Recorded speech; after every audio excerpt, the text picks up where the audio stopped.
ఆరవ తరగతి వ్యాకరణాంశాలు. క్రింది పదాలను విడదీయండి.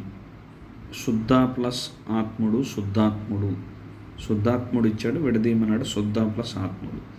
అట్లాగే రామాలయం, రామ ప్లస్ ఆలయం. రవీంద్రుడు, రవి ప్లస్ ఇంద్రుడు. కవీంద్రుడు, కవి ప్లస్ ఇంద్రుడు. భానుదయం, భాను ప్లస్ ఉదయం. గురు ప్లస్ ఉపదేశం, గురూపదేశం. పితృణం, పితృ ప్లస్ రుణం. మాతృణం, మాతృ ప్లస్ రుణం.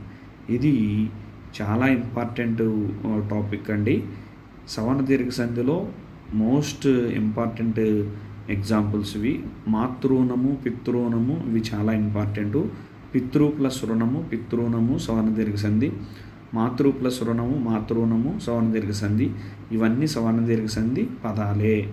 ఇక్కడ చూడండి ఏమి ఇచ్చాడంటే, పై మాటల్లో క్రింది మార్పు జరిగింది. ఆ ప్లస్ ఆ, ఈ ప్లస్ ఈ